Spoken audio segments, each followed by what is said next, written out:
In the winter of 1939, the upper basin of the Indigirka River in northeastern Siberia was already understood by those few who studied such things as one of the coldest inhabited regions on Earth. The settlement of Oymyakon, officially recorded by Soviet surveyors in 1926 as a permanent community, lay more than 750 kilometers from the nearest rail line and nearly twice that distance from any city of administrative consequence. At an elevation of roughly 740 meters above sea level, surrounded by low mountain ridges and dense taiga, the village occupied a basin where cold air settled and remained. By December, daylight was reduced to less than 4 hours. By January, temperatures below 50 degrees Celsius were routine rather than exceptional. The Soviet Union had reason to care about such places. The late 1930s were a period of aggressive cartographic consolidation. Meteorological stations were being standardized, rural outposts cataloged, and mineral surveys expanded eastward. Oymyakon, though small, no more than 500 residents at the time, was designated a permanent cold weather observation site. It was here on February 6, 1933, that a temperature of 67.17 had been officially recorded, a figure that appeared in internal climatological bulletins and later in international summaries. The number was rarely spoken aloud by those who lived there. It was not abstract data, but a condition that shaped daily behavior. Buildings in Oymyakon followed established practice. Log construction dominated, with walls often exceeding 40 centimeters in thickness. Windows were small, double-paned when glass could be obtained, and sealed with felt, resin, or waxed cloth.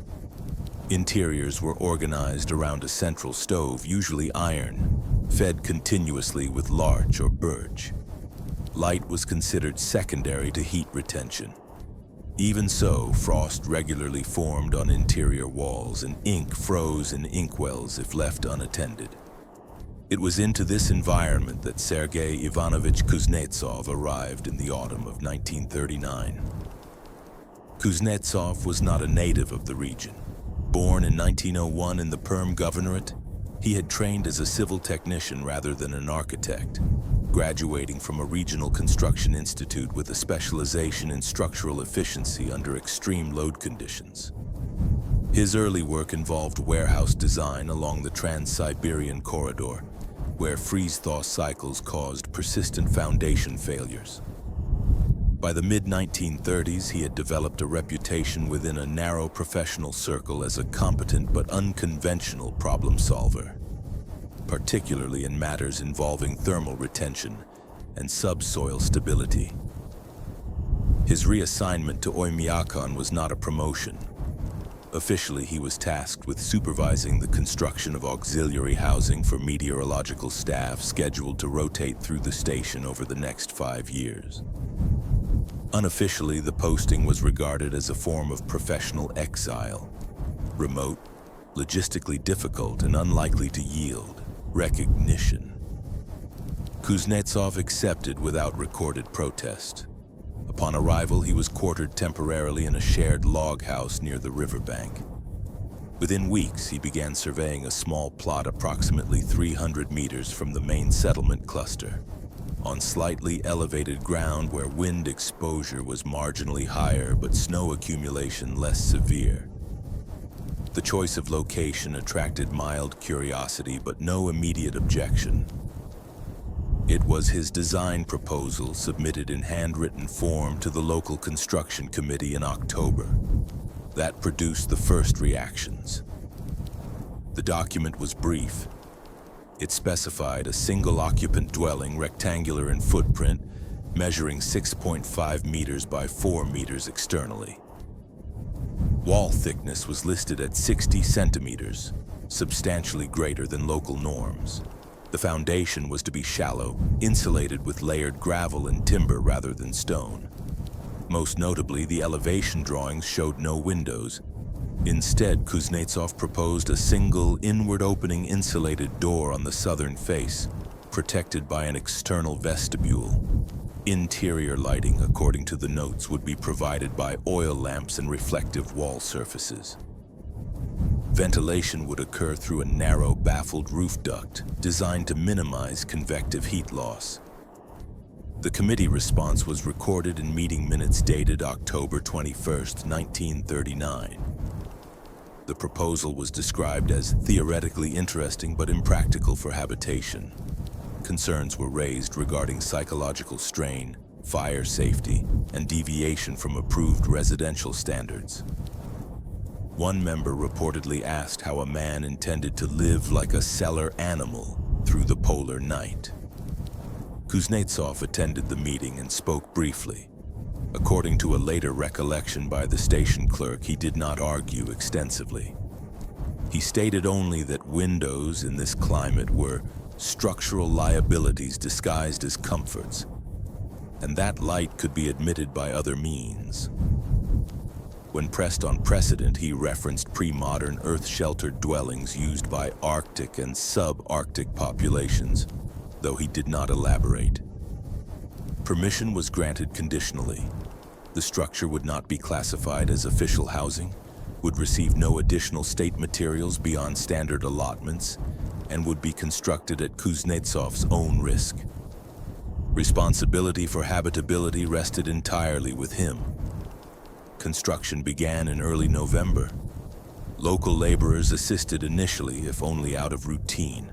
Logs were felled and squared, insulation packed densely between layers, and the roof partially bermed with earth and sod.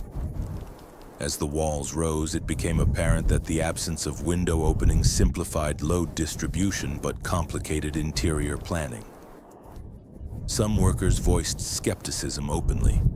One reportedly remarked that even storage sheds were afforded at least one opening to remind a man of the sky. By late November, as temperatures fell below 40 degrees, assistance dwindled. Kuznetsov completed the interior alone. He installed the stove slightly off-center, built a sleeping platform into the north wall, and lined interior surfaces with planed boards coated in light-colored lime wash. The oil lamps, suspended from metal brackets, were positioned to reflect off angled panels, diffusing light more evenly than expected. By December 10th, the cabin was complete. News of the finished structure spread quickly through the settlement. Residents came to observe it from a distance, noting its low profile, thick walls, and featureless exterior. Children were warned not to approach the stove flue, which protruded at an unusual angle. Adults speculated quietly. Some dismissed it as an experiment doomed by isolation. Others expressed concern that the man inside would be unable to judge weather changes or daylight, an ability considered essential in the region. Kuznetsov moved in on December 14th. The winter of 1939-1940 would later be described in meteorological summaries as severe but within historical parameters. For those living through it, the distinction offered little comfort. By early January, routine outdoor tasks required rotation in shifts of minutes rather than hours. Metal tools fractured when struck. Exhaled breath crystallized instantly, obscuring vision. Kuznetsov was observed leaving his cabin infrequently. When he did, he appeared unhurried, his movements deliberate. He attended his assigned duties at the station and returned without comment. He did not invite visitors inside. Speculation intensified. Some believed the cabin unheated, a theoretical exercise rather than a residence. Others assumed hidden windows or vents concealed beneath snow. A few suggested that Kuznetsov would abandon the structure before the coldest weeks arrived. On January 18, 1940, a temperature of 61 degrees Celsius was recorded shortly after dawn. The figure was posted on the station board, as was customary. Residents adjusted routines accordingly. Attention turned once again to the small, windowless cabin on the rise. No official inspection was conducted. No statement was issued. The structure remained closed, its exterior unchanged, offering no indication of conditions within. And as January progressed, doubt remained unresolved. February of 1940 settled over the upper Indigirka Basin with a severity that required no dramatic description. For the inhabitants of Oymyakon, the month was not remembered for storms or blizzards, but for stillness. The air remained largely motionless, allowing cold to pool and deepen in the valley without interruption. Daytime temperatures rarely rose above no 50 degrees Celsius, and several multi-day stretches fell far below that mark. Under such conditions, the limitations of standard construction became increasingly visible. In houses with windows, however small, however carefully sealed, ice thickened along the inner frames. Wooden shutters warped and failed to close fully. Condensation froze into opaque layers that blocked what little daylight there was, forcing residents to choose between heat retention and visibility. Most chose heat. At the meteorological station, routine maintenance reports recorded an increase in material failures. Metal fixtures cracked without warning. Stove flues required constant inspection. A minor lapse in fuel management could reduce interior temperatures to dangerous levels within an hour. These entries were written without commentary, as such failures were expected in an environment that regularly exceeded the limits assumed by most engineering standards. Against this backdrop, Kuznetsov's cabin remained difficult to categorize. No measurements were taken from inside it. Kuznetsov did not submit thermal data, nor did he provide schematics beyond those originally filed. The structure was acknowledged only indirectly, a thin, consistent plume of smoke from the chimney, footprints appearing and disappearing near the entrance, and Kuznetsov himself arriving at the station each morning without visible haste. This absence of information did little to quiet speculation. Some residents concluded that the cabin was an exercise in endurance rather than practicality. Others believed it must conceal some conventional feature, hidden glazing perhaps, or an internal light well, that contradicted its outward appearance. A few suggested that Kuznetsov would abandon the experiment before the coldest period of winter arrived, as others had abandoned less ambitious ideas in years past. On February 2nd, a small but instructive incident occurred in a communal dwelling near the station. A hairline fracture in a stove component went unnoticed during routine inspection. Within minutes of failure, interior temperatures began to fall sharply. By the end of the first hour, the space was no longer safe for occupancy. Several families were forced to relocate temporarily, creating strain on neighboring households and fuel reserves.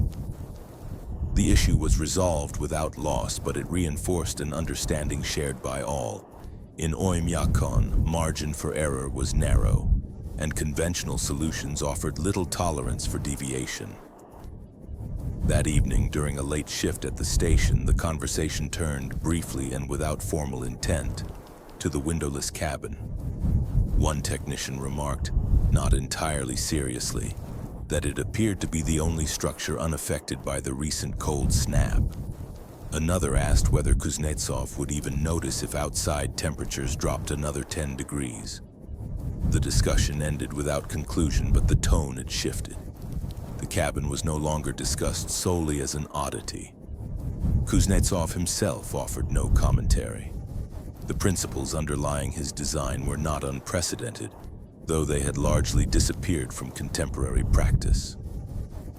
19th century technical literature contained references to minimizing surface area exposure in extreme climates.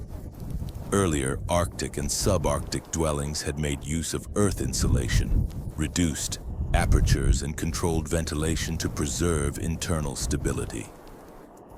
Such approaches, however, conflicted with modern standards that emphasized light, airflow, and uniformity.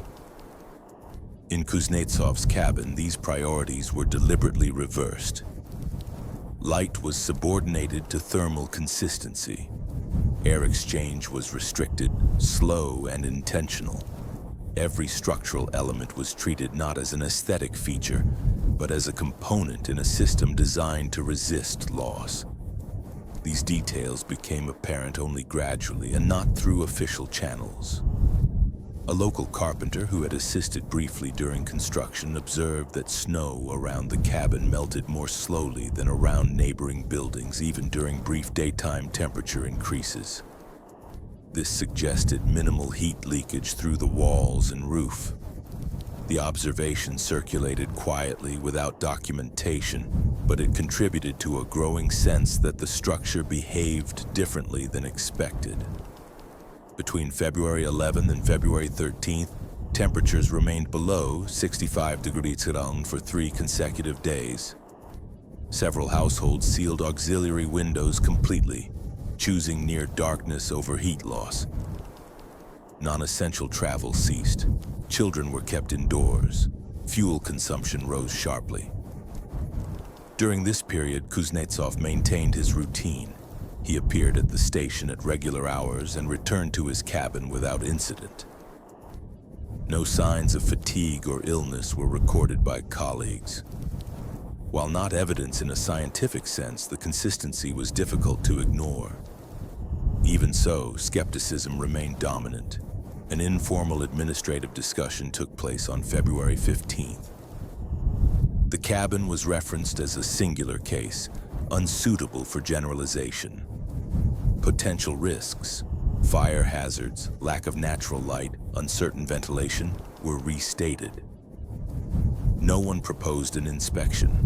To do so would have implied that the structure warranted serious evaluation, a conclusion few were prepared to endorse. Toward the end of the month, atmospheric data suggested the approach of an even deeper cold front. Historical records indicated that temperatures below 70 degrees, while rare, were not unprecedented in the region. In that context, Kuznetsov's cabin became an unresolved presence. Neither validated nor dismissed, it stood apart from established practice. Offering no explanation and requesting no approval, it remained sealed, quiet and unchanged as winter continued to tighten its hold and familiar assumptions began subtly to show their limits.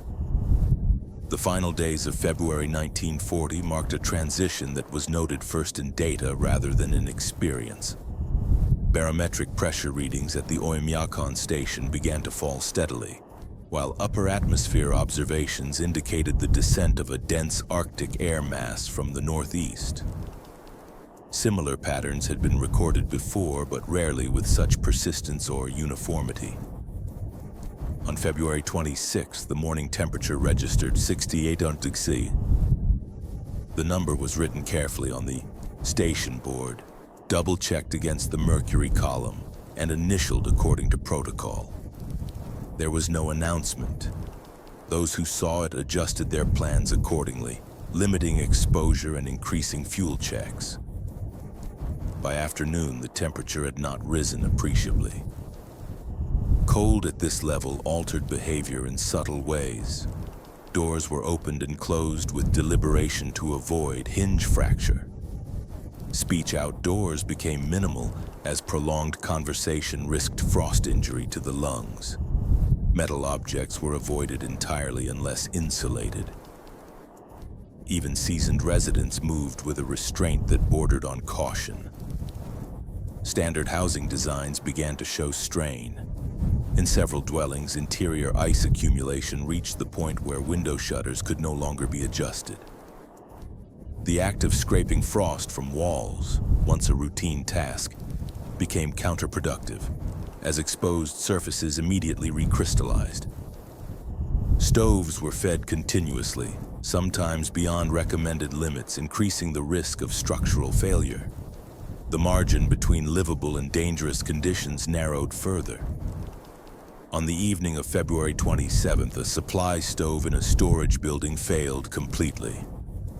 The space was evacuated without incident, but the loss underscored a growing concern. Redundancy was limited, and repair under such conditions was increasingly difficult. Replacement parts, where they existed at all, could not be installed without prolonged exposure. Amid these developments, Kuznetsov's cabin remained closed to inspection. The only changes visible from the outside were incremental. Snow accumulation around the lower walls increased, effectively adding another insulating layer. The chimney continued to emit a narrow, consistent stream of smoke, lighter in color than that of many neighboring structures, a detail noted by at least one observer, though no interpretation was formally offered. Kuznetsov himself remained characteristically silent. He attended his duties as scheduled, though colleagues began to notice small deviations in his routine. He no longer lingered indoors at the station between shifts, as others sometimes did to conserve heat. Instead, he departed promptly, returning to his cabin regardless of the temperature reading. When asked, casually, whether conditions inside were tolerable, he replied only that they were stable. The word was not expanded upon. Stability, however, was precisely what seemed increasingly absent elsewhere. On February 29th, temperatures fell below 70 degrees Celsius overnight. The exact minimum was debated briefly among station staff due to instrument limitations at that range, but consensus placed it at approximately 71 degrees Celsius. The figure was logged with a notation indicating extreme conditions. This level of cold was not unprecedented in historical records, but it was rare enough that few living residents had direct experience of it. Activities outside essential operations were suspended. Even brief exposure posed risk. Inside conventional homes, maintaining habitable conditions required constant attention. Fuel consumption increased sharply. Ventilation was reduced to the bare minimum, raising concerns about air quality that were acknowledged but deferred. Families consolidated into single rooms where possible, abandoning unused spaces to the cold. Reports of cracked interior walls and warped door frames increased. These were not catastrophic failures, but they represented cumulative stress on structures already operating beyond their intended parameters. It was during this period that administrative attention shifted reluctantly toward Kuznetsov's cabin. On March 1st, an internal memorandum circulated among station leadership. It did not propose replication or endorsement. Instead, it suggested cautiously that Kuznetsov's dwelling might warrant observational interest given its apparent resilience. The language was measured, emphasizing the absence of verified data and the risks inherent in atypical construction. No directive followed. An inspection was discussed but postponed. Entering the cabin would require opening the door for an extended period, potentially altering whatever internal conditions existed. There was also an unspoken reluctance to interfere with a structure that so far had not failed. For the residents of Oymyakon, the situation created an unusual inversion. The most unconventional building in the settlement had become, paradoxically, the least visibly affected by the cold. This did not translate into acceptance. Concerns persisted regarding long-term habitability, mental health, and safety. The absence of windows, in particular, remained a point of fixation. Light deprivation was considered not merely uncomfortable but potentially dangerous, a belief reinforced by institutional norms rather than empirical evidence. Kuznetsov addressed none of these concerns publicly. What little could be inferred came from indirect observation. He did not display signs of sleep deprivation or disorientation. His speech remained precise. His work output was unchanged. These facts were noted individually without synthesis. By March 3rd, the cold front showed no immediate signs of retreat. Forecasts suggested continued extreme lows for several more days. Fuel reserves were reassessed. Contingency plans were reviewed, including the possibility of consolidating personnel into fewer structures if additional failures occurred. In this context, The cabin stood as an unanswered question. It was not a solution that could be adopted quickly, nor a failure that could be dismissed outright. It occupied an uncomfortable middle ground, unsupported by doctrine, yet resistant to the conditions that challenged established methods. As winter pressed on, the gap between expectation and observation widened, and with it, the sense that something fundamental, long assumed, rarely questioned, might not be as fixed as previously believed.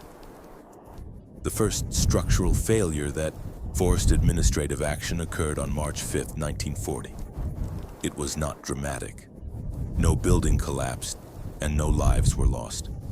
Instead, a support beam in a residential log house near the western edge of the settlement fractured quietly during the early morning hours. The beam had already been weakened by repeated thermal contraction. When it failed, the ceiling sagged enough to compromise the stove flue. Smoke entered the living space, and the occupants evacuated before temperatures inside dropped to critical levels. The incident was contained, but it triggered a reassessment. By that point, temperatures had remained below 60 degrees Celsius for more than 10 consecutive days, with multiple readings approaching or exceeding 70 degrees Celsius. The duration, rather than the absolute minimum, was becoming the dominant factor. Structures designed to endure brief extremes were now subjected to sustained stress. Inspection reports compiled over the following 48 hours painted a consistent picture. Minor cracks were widening, doors no longer aligned with their frames. In some cases, ice buildup inside walls suggested that insulation layers had compressed or shifted. None of these issues were catastrophic in isolation. Together, they indicated a system operating beyond tolerance. Fuel consumption data showed a sharp increase. Wood reserves, calculated for a typical winter, were being depleted at an accelerated rate. The response, feeding stoves more aggressively, introduced secondary risks. Overheating of metal components led to deformation. Chimney fires, while still rare, were now considered plausible. Standard mitigation strategies offered limited relief. Additional sealing reduced heat loss but worsened air quality. Increasing ventilation improved breathing conditions but accelerated cooling. Each adjustment solved one problem while exacerbating another. It was in this context that Kuznetsov's cabin ceased to be merely an object of curiosity. On March 6, the station's chief technician requested permission to record external thermal measurements around several structures for comparison. The proposal was framed as routine data collection. No reference was made to Kuznetsov's dwelling by name, but its inclusion was implicit. Measurements were taken before dawn, when temperature gradients were most pronounced. Surface readings on conventional buildings varied widely, with significant heat loss detected around window frames, doors, and roof seams. Snow adjacent to exterior walls showed irregular melting patterns, refreezing into uneven crusts. Around Kuznetsov's cabin, conditions differed. Surface temperatures were uniformly low, indicating minimal outward heat flow. Snow cover remained undisturbed, even near the foundation line. These observations were recorded without interpretation, but they stood out in the compiled notes. The data circulated quietly among technical staff. No announcement followed. Official policy did not change. The cabin was still classified as an unofficial structure, unsuitable for replication without extensive review. Yet the language used in internal discussions began to shift. Where the cabin had once been described as impractical or theoretical, it was now referred to as anomalous or non-standard. Meanwhile, living conditions elsewhere continued to deteriorate incrementally. On March 7th, 2 families were relocated temporarily into shared housing after repeated stove malfunctions made their homes unsafe. The move reduced fuel consumption overall but increased strain on remaining infrastructure. Privacy was sacrificed without comment. The priority was warmth. Kuznetsov was not asked to accommodate anyone. The question was raised, indirectly during a planning discussion, but dismissed. His cabin was unclassified, uninspected, and designed for single occupancy. More importantly, opening it would introduce unknown variables. Whatever conditions existed inside were stable precisely because they had not been disturbed. This reasoning, while practical, marked a departure from earlier attitudes. Kuznetsov himself remained peripheral to these deliberations. He continued his work, contributing to maintenance schedules and equipment checks. When equipment failures occurred, he assisted without drawing attention to his living arrangements. His demeanor was described by one colleague as methodical to the point of invisibility. Yet his cabin was increasingly difficult to ignore. By March 9th, the extreme cold showed signs of persistence rather than retreat. Forecasts suggested that temperatures might remain well below seasonal averages for another week. At this stage, contingency planning shifted from hypothetical to procedural. Lists were drawn up identifying which structures would be prioritized for heating if fuel shortages worsened. The criteria were explicit: occupancy density, structural integrity, and efficiency. Efficiency, previously assumed rather than measured, was now under scrutiny. Still, resistance remained. Several senior staff members expressed concern about drawing conclusions from a single, unverified example. They pointed out that Kuznetsov's cabin had not yet been tested under conditions of partial failure. Fuel interruption, ventilation blockage, or forced occupancy increase. Without such stress tests, its apparent performance could not be generalized. These objections were formally noted. What could not be noted, because it was not yet fully understood, was the cumulative effect of observation. Each day, the cabin remained unaffected by conditions that strained conventional housing. It challenged assumptions that had gone largely unquestioned. The absence of windows, once the primary focus of ridicule, was now discussed in more neutral terms. Windows were acknowledged, at least privately, as points of weakness. Their psychological benefits were weighed against their thermal cost. No conclusions were reached. On March 11th, temperatures dipped again towards 70 degrees overnight. The settlement endured without collapse but with increasing fragility. Repairs were delayed. Non-essential spaces were abandoned. Energy was conserved wherever possible. Through it all, the cabin on the rise remained unchanged. It did not offer relief. It did not demand recognition. It simply persisted, closed and quiet. While established solutions strained under the weight of conditions they were never fully designed to withstand. And as winter showed no immediate intention of loosening its hold, the question facing Oymyakon was no longer whether Kuznetsov's cabin was strange. It was whether the familiar alternatives were sufficient. By mid-March 1940, the problem confronting Oymyakon was no longer theoretical. It was logistical, cumulative, and increasingly difficult to manage without compromise. Fuel inventories recalculated on March 13th revealed a discrepancy that could no longer be ignored. Consumption rates during the preceding 3 weeks exceeded projections by nearly 30%. This increase was not the result of waste or mismanagement.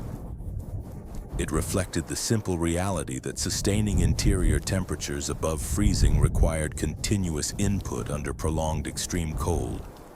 The response was immediate but limited in scope. Heating schedules were adjusted to prioritize occupied spaces.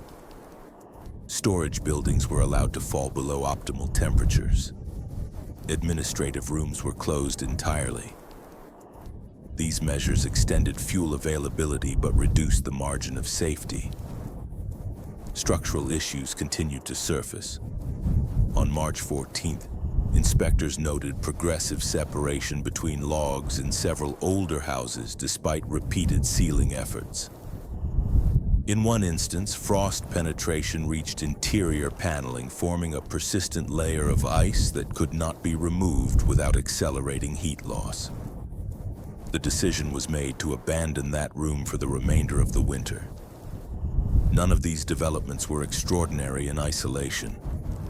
What made them significant was their simultaneity. The settlement was adapting, but adaptation had costs. Medical staff recorded an increase in cold-related fatigue and minor respiratory complaints attributed to reduced ventilation and prolonged indoor confinement. No severe cases were reported, but the trend was noted. Living spaces were becoming warmer at the expense of air quality, a trade-off accepted with resignation rather than debate. It was during this period that Kuznetsov's cabin was referenced explicitly for the first time in a formal operational discussion. The mention occurred during a fuel allocation meeting on March 16th. The context was efficiency. A junior technician tasked with consolidating consumption data observed that one occupied structure had not been included in recent adjustment plans because it had not requested additional fuel nor shown signs of increased demand. The structure was identified without elaboration as Kuznetsov's residence. The room fell briefly silent. No objections were raised, but no endorsement followed. The chair noted the observation and moved on. Still, the implication lingered. In a system strained by scarcity, a stable outlier attracted attention. Later that day, an informal request was made to Kuznetsov. He was asked, not instructed, whether he would be willing to describe the internal conditions of his cabin in general terms. The phrasing avoided technical scrutiny. It was framed as curiosity rather than evaluation. Kuznetsov replied briefly. He stated that interior temperature fluctuations were minimal and that fuel consumption had remained consistent since December. He did not provide figures. When asked whether the absence of windows posed difficulties, he answered that it required adjustment, but that predictability outweighed inconvenience. No further questions were posed. The exchange was not recorded in official minutes, but it circulated quickly through personal accounts. The language used to describe the cabin began to change again, not toward praise, but toward cautious acknowledgement. It was no longer spoken of as a gamble. It was described increasingly as controlled. Meanwhile, conditions outside continued to apply pressure. On March 18th, a secondary heating failure occurred in a shared dwelling housing station personnel. This time, the issue was not mechanical, but operational. A delayed fuel delivery caused by equipment malfunction in extreme cold resulted in a temperature drop that forced temporary evacuation.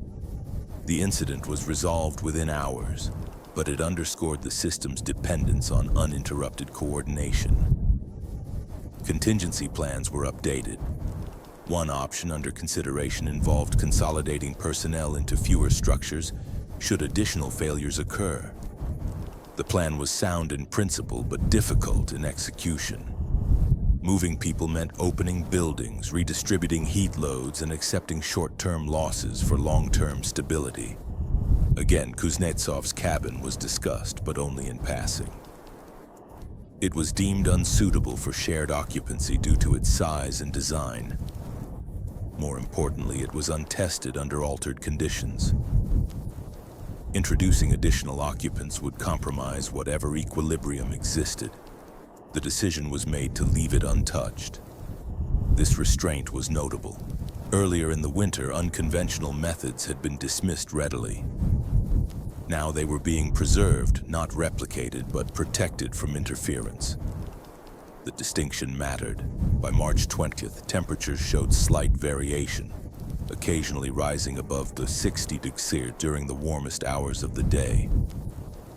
The change was insufficient to ease structural stress, but enough to introduce freeze-thaw cycles that complicated maintenance.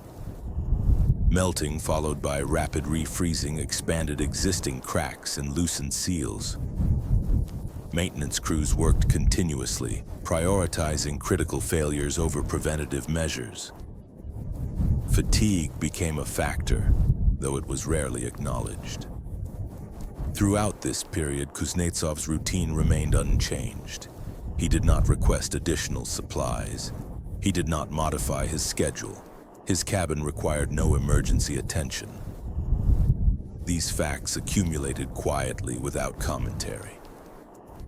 The contrast between effort expended and stability achieved became increasingly difficult to ignore, yet resistance persisted. Senior administrators cautioned against drawing conclusions from a single season, a single structure, a single occupant. They emphasized that survivability did not equate to suitability, and that broader considerations, psychological well-being, scalability, compliance with standards, remained unresolved. These points were valid. They were also increasingly abstract. By the third week of March, the settlement had entered a phase of endurance rather than management. Systems held, but barely. Solutions were reactive. Each day was addressed as it came. In this environment, the cabin on the rise represented neither salvation nor defiance.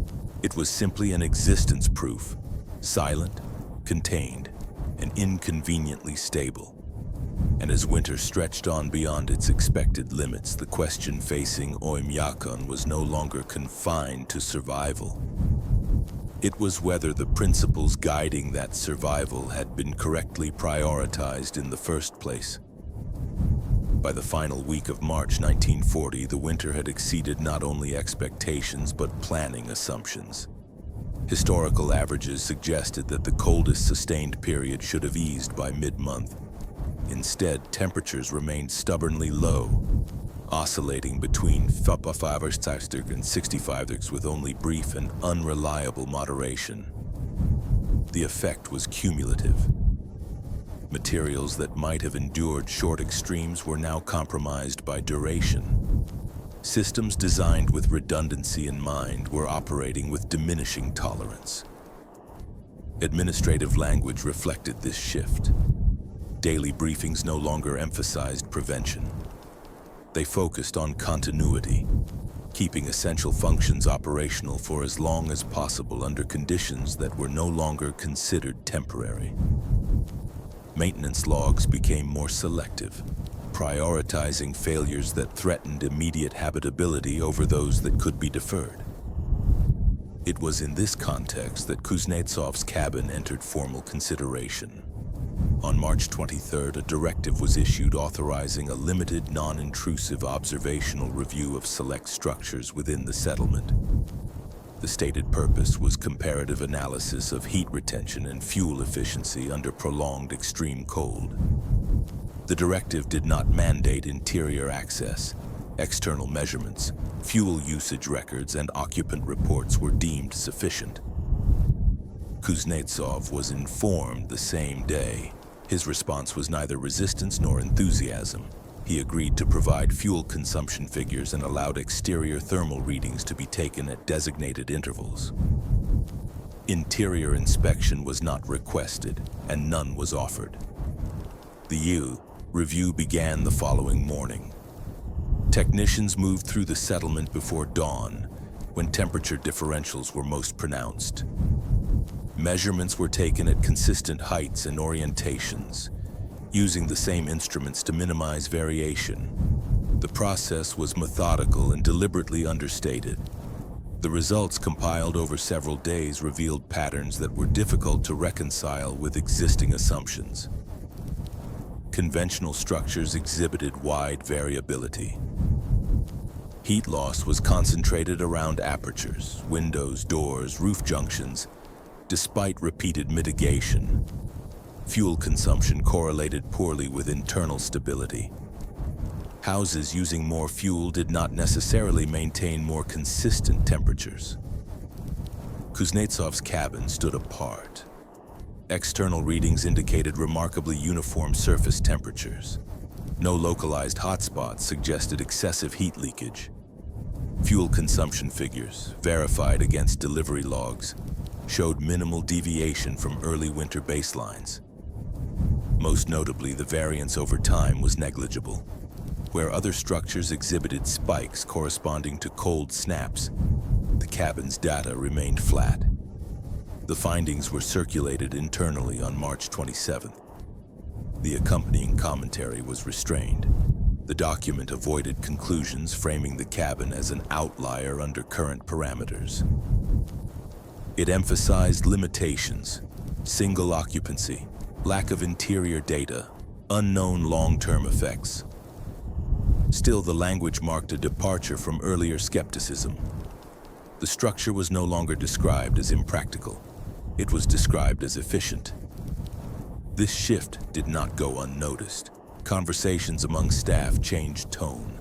The absence of windows, once cited primarily as a psychological liability, was now discussed in functional terms.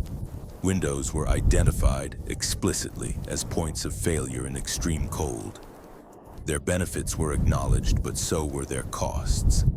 No one suggested immediate adoption of windowless designs. The discussion remained hypothetical, but the premise had changed. The question was no longer whether such a design could work, but under what conditions it might be justified. Kuznetsov remained peripheral to these discussions. He did not attend review meetings. He was not asked to defend his choices. His role was confined to answering specific technical questions when asked. His responses were precise and limited in scope. When queried about light deprivation, he noted that interior lighting schedules were regular and sufficient. When asked about ventilation, he described airflow as controlled rather than continuous. He did not argue. He did not advocate. Meanwhile, the settlement continued to endure. On March 29th, a partial thaw during midday hours introduced new complications. Meltwater refroze rapidly after sunset, expanding cracks and stressing joints. Several repairs made earlier in the month failed under the new cycle. The unpredictability of conditions added strain to already taxed resources. In response, administrators authorized further consolidation of living spaces. Non-essential rooms were closed permanently for the remainder of the season. Occupancy density increased in selected structures to reduce overall heating demand. Again, Kuznetsov's cabin was excluded from consideration. The reason, stated plainly, was that altering its occupancy would invalidate the observations underway. Stability had become a variable worth preserving. This reasoning represented a subtle but significant change. What had once been dismissed as an eccentric experiment was now being treated as a reference point. By early April, daylight hours increased noticeably, but temperatures lagged behind seasonal expectations. The psychological effect of longer days was real, but it did little to ease structural stress. Winter, in functional terms, remained in control. On April 3rd, a follow-up memorandum summarized interim findings from the observational review. It reiterated earlier cautions but added a new note. Certain design principles employed in Kuznetsov's cabin appeared to mitigate heat loss more effectively than standard approaches under sustained extreme cold. The memorandum did not recommend policy changes. It did not propose new construction. But it did suggest that existing guidelines might warrant reevaluation in light of observed performance. This was the first time such language had appeared in an official document. Reaction was mixed. Some staff welcomed the acknowledgement, viewing it as overdue recognition of empirical evidence. Others expressed concern about extrapolation. They argued that survivability did not equate to livability, and that long-term isolation, even in controlled conditions, carried risks not captured by thermal data. These objections were noted, not dismissed. The discussion remained unresolved. What could no longer be denied, however, was the persistence of the cabin's performance. As winter extended beyond its usual bounds, the structure continued to function without incident. It required no emergency intervention. It consumed no additional resources. It demanded no attention. In an environment defined by constant adjustment and compromise, this consistency carried weight, yet no announcement was made. No public acknowledgement followed. The cabin was not open to visitors. Kuznetsov did not become a figure of authority. Instead, the settlement existed in a state of quiet recalibration. Assumptions once held as self-evident were now provisional. Practices long justified by convention were being measured against outcomes rather than intentions. The process was slow, cautious, and incomplete. As April progressed, the balance between doctrine and observation continued to shift, not dramatically but steadily. And while winter still held its grip on Oymyakon, the certainty with which its challenges had once been met was beginning, for the first time, to erode. By mid-April 1940, winter in Oymyakon had entered an ambiguous phase. Daylight now extended well into the evening, and the sun rose higher above the surrounding ridgelines. On clear days, its presence suggested the approach of seasonal change. Yet temperatures remained persistently low, rarely exceeding 45 degrees Celsius even at their warmest. The contrast between light and cold produced a sense of dissonance. Visually, spring seemed near. Functionally, winter remained dominant. This prolonged overlap placed additional strain on settlement operations. Fuel reserves, though stabilized by earlier conservation measures, were still under pressure. Maintenance crews contended with freeze-thaw cycles that undermined temporary repairs. Administrative focus shifted toward planning for transition, anticipating thaw-related issues while still managing extreme cold. It was during this period that the observational review of Kuznetsov's cabin reached a point of formal closure. On April 14th, a summary report was finalized and circulated among regional technical supervisors. Unlike earlier memoranda, this document contained a dedicated section describing the cabin's performance under sustained extreme conditions. The language remained cautious, but it was unambiguous. The structure had demonstrated exceptional thermal stability. Fuel consumption had remained low and consistent. No structural degradation had been observed. The report also outlined limitations. The cabin's single occupancy, controlled usage patterns, and lack of interior inspection data were emphasized repeatedly. Psychological and social factors were identified as areas requiring further study. Nonetheless, the conclusion was clear enough to register. The design principles employed had produced measurable results where standard approaches struggled. For the first time, Kuznetsov's work was referenced not as an anomaly but as a case study. This shift carried practical consequences. On April 16th, the station chief requested a brief technical consultation with Kuznetsov. The meeting was recorded in a simple log entry: date, duration, participants, but its content was relayed informally afterward. Kuznetsov was asked to explain in general terms the reasoning behind specific design choices: wall thickness, absence of windows, controlled ventilation, partial earth berming. He complied without elaboration beyond necessity. According to those present, he framed his explanations in functional terms rather than theoretical ones. Windows, he stated, represented uncontrolled thermal exchange. Earth provided mass and stability. Air movement required regulation, not abundance. None of these principles were new, he noted. They had simply fallen out of favor. No objections were raised during the discussion. What followed was not endorsement, but acknowledgement.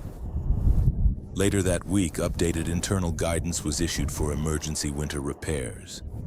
The document did not mandate new construction practices, but it advised minimizing apertures where possible and increasing attention to thermal mass in temporary structures.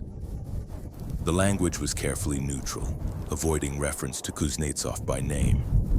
Still, the influence was apparent. Reaction among residents was measured. Some expressed relief that observations were finally being taken seriously. Others remained skeptical, citing concerns about long-term livability and mental health. The idea of living without windows, even temporarily, remained unsettling. These concerns were not dismissed. They were incorporated into ongoing discussion, balancing performance against habitability. Kuznetsov's personal circumstances did not change.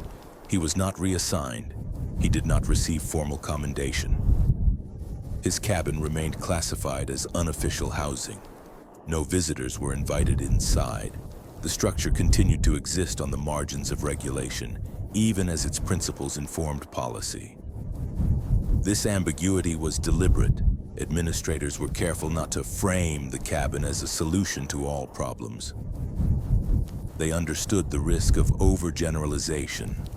One structure, under one set of conditions, could not overturn established standards without broader validation. Yet the precedent had been set. By April 20th, temperatures began a slow, uneven climb. Daily highs approached 35 degrees, still severe but noticeably less oppressive. The settlement's immediate survival was no longer in question. Attention turned gradually toward recovery, repairing damage, replenishing stores, documenting lessons learned.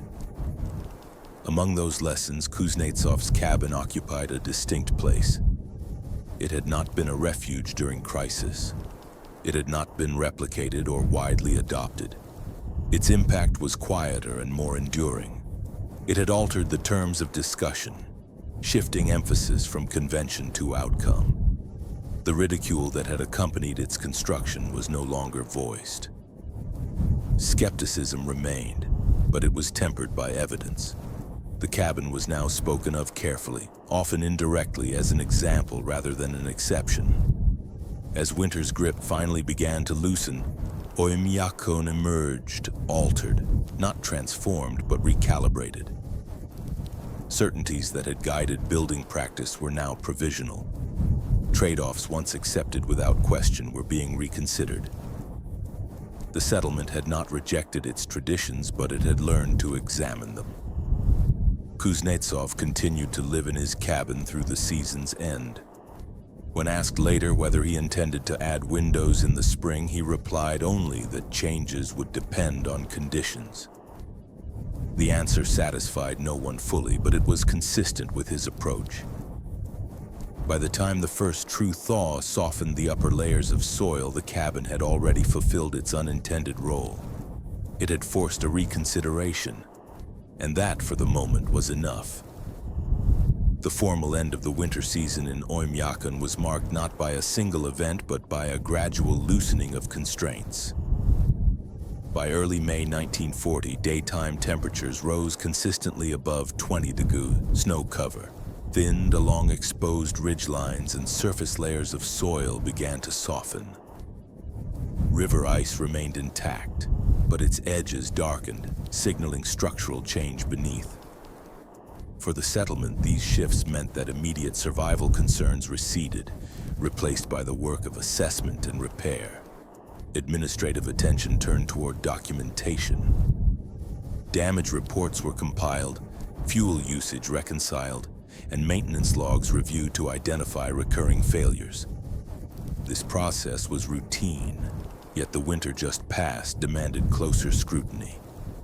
Its duration and severity had exceeded planning assumptions, and the settlement's response, though ultimately sufficient, had revealed vulnerabilities that could not be ignored. Within these records, Kuznetsov's cabin appeared with increasing regularity. It was not highlighted prominently. It did not occupy a dedicated chapter or appendix. Instead, it surfaced in comparative tables, marginal notes, and qualifying remarks. Where conventional structures required explanatory footnotes for deviations and repairs, the cabin required none. Its data entries were brief, consistent, and unremarkable in tone. This understated presence proved influential. In June, a regional technical review convened in Yakutsk to evaluate winter performance across multiple remote settlements. Representatives presented summaries focusing on logistics, material failures, and recommendations for future seasons. Oymyakon's report followed the same format. During discussion, a senior engineer referenced an experimental single-occupancy structure, that had demonstrated unusually stable thermal performance under sustained extreme cold. The description was factual, devoid of narrative. No photographs were presented, no name was mentioned. Questions followed. Attendees asked about construction parameters, fuel consumption, and observed limitations. The answers drawn directly from the report emphasized caution. The structure was not scalable in its current form. Psychological factors were unmeasured. Regulatory compliance remained unresolved. Still, the case was noted. In the months that followed, references to similar principles appeared sporadically in technical correspondence. Not as prescriptions, but as considerations. Reduced apertures, increased thermal mass, controlled ventilation in lieu of continuous airflow. These ideas were not attributed to Oymyakon or to Kuznetsov directly. They were framed as rediscovered fundamentals rather than innovations. This framing mattered. By avoiding personalization, administrators ensured that the discussion remained technical rather than ideological. The cabin was treated as evidence, not as argument. Its value lay in what it demonstrated, not in who had built it. Kuznetsov himself returned to relative obscurity. He remained in Oymyakon through the summer, assisting with routine infrastructure projects and preparing the settlement for the next winter. His cabin, once the focus of attention, blended into the background of daily operations. With the return of extended daylight, its windowless design drew occasional comment, but no renewed scrutiny. There was no directive to modify it. When asked informally whether he intended to alter the structure for improved summer comfort, Kuznetsov replied that the building had been designed for a specific environment and purpose. Changes, he said, would be made only if conditions justified them. The response was consistent with his earlier statements. By autumn, preparations for winter resumed along familiar lines. Fuel stores were replenished. Repairs were completed where possible. Some minor adjustments reflected lessons learned from the previous season. Reinforced seals, reduced window exposure in auxiliary structures, and revised ventilation practices during extreme cold. These changes were incremental, not transformative. No windowless cabins were constructed. Yet the influence of the previous winter persisted in subtler ways. Discussions about habitability now included explicit acknowledgement of trade-offs. Comfort was no longer assumed to align perfectly with resilience. Light, airflow, and visibility were recognized as variables rather than absolutes. When winter returned in late 1940, it did so within historical norms. Temperatures fell sharply but did not remain at extreme lows for extended periods. The settlement endured without significant incident. Kuznetsov's cabin performed as it had before. Its presence no longer provoked ridicule. It no longer inspired debate. It existed as a known quantity, understood if not fully embraced. Over time, references to it faded from active memory, preserved primarily in archival records and technical summaries. New personnel arrived with no knowledge of the earlier controversy. For them, the cabin was simply another structure, unusual but unremarkable. This gradual normalization was, in its own way, the most enduring outcome. The winter of 1939-1940 did not produce a revolution in building practice. It did not overturn established standards. What it did was narrower but more durable. It introduced doubt where certainty had prevailed. It demonstrated that alternatives long dismissed could function under conditions where conventional methods strained. The cabin had not changed the settlement overnight. It had changed how evidence was weighed. And as years passed and records accumulated, that shift, quiet, undocumented by proclamation, continued to inform decisions made far from Oymyakon by individuals who would never see the cabin itself. They would encounter it only as data.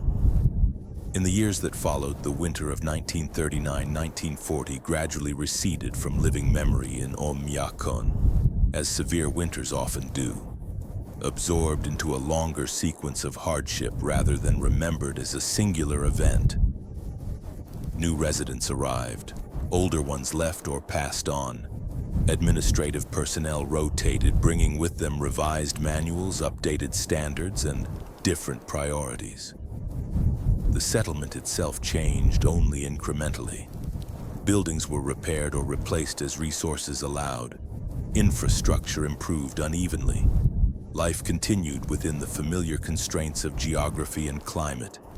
What persisted was documentation. Technical archives preserved summaries of seasonal performance, fuel consumption, and structural durability. These records were not written for narrative clarity. They were functional documents intended to inform planning rather than reflection.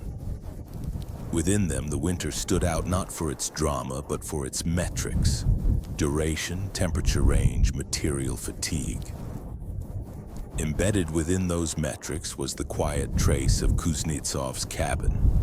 In subsequent reviews, the structure was cited occasionally as an example of atypical thermal behavior under extreme conditions. The references were brief and increasingly abstract. Over time, they lost specificity. The cabin became a single-occupancy, earth-insulated structure, or a reduced aperture dwelling, stripped of context and personality. This abstraction was not accidental. As the Soviet construction apparatus evolved through the 1940s and 1950s, emphasis shifted towards scalability and standardization. Designs that could not be replicated efficiently were set aside, regardless of performance in niche conditions. The cabin's relevance was therefore limited, not dismissed, but bracketed. Its lessons were absorbed indirectly. Engineering guidance issued in later decades reflected a more nuanced understanding of thermal loss in extreme environments. Apertures were minimized where light was non-essential. Insulation standards increased. Controlled ventilation replaced passive airflow in certain applications. These changes emerged gradually, informed by multiple sources, of which Oymyakon was only one. Kuznetsov's name did not appear in these documents. There is no evidence that he sought recognition. Personnel records indicate that he remained in regional technical roles for several more years, contributing to infrastructure projects of limited visibility. He published no papers. He left no memoirs. His cabin was never formalized as a prototype. By the time broader interest in extreme climate architecture emerged internationally, the original context had largely dissolved. Later accounts, when they appeared, tended towards simplification. Retellings compressed timelines, exaggerated temperatures, or recast skepticism as hostility. The cabin was sometimes described as revolutionary, sometimes as an act of defiance. These interpretations bore little resemblance to the documented reality. In the historical record, the episode was quieter. There was no moment of revelation, no decisive conversion, no formal declaration that old methods had failed and new ones had triumphed. Instead, there was a gradual recalibration, an adjustment in how evidence was considered and how deviation from standard practice was evaluated under exceptional conditions. The cabin did not endure indefinitely.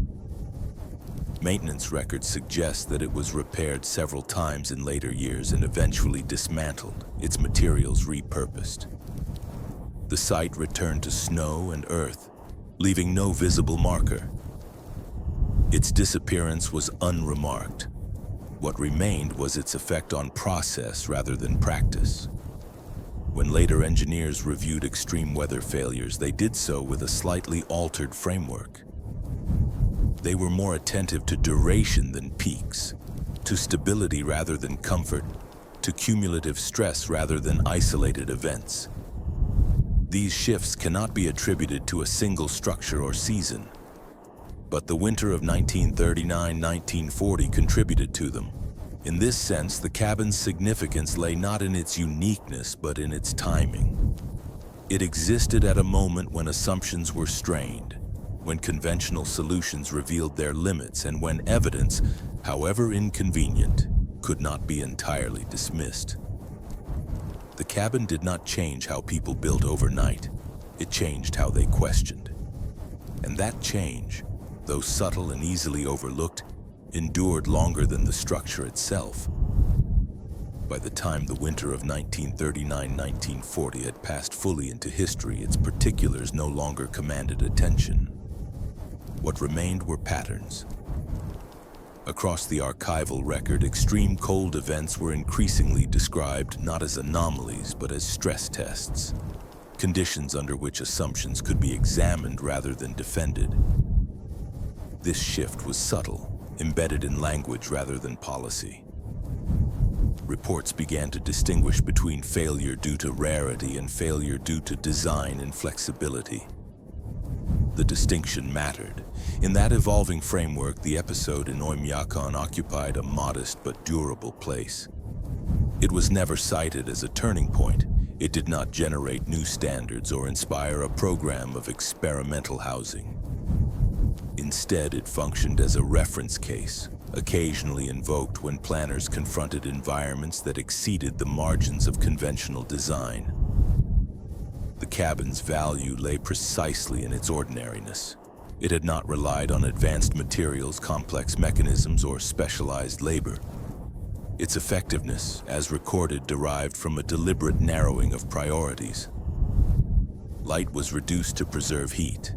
External exposure was minimized to limit loss. Psychological comfort was traded for thermal stability. These trade-offs were neither praised nor condemned in the record.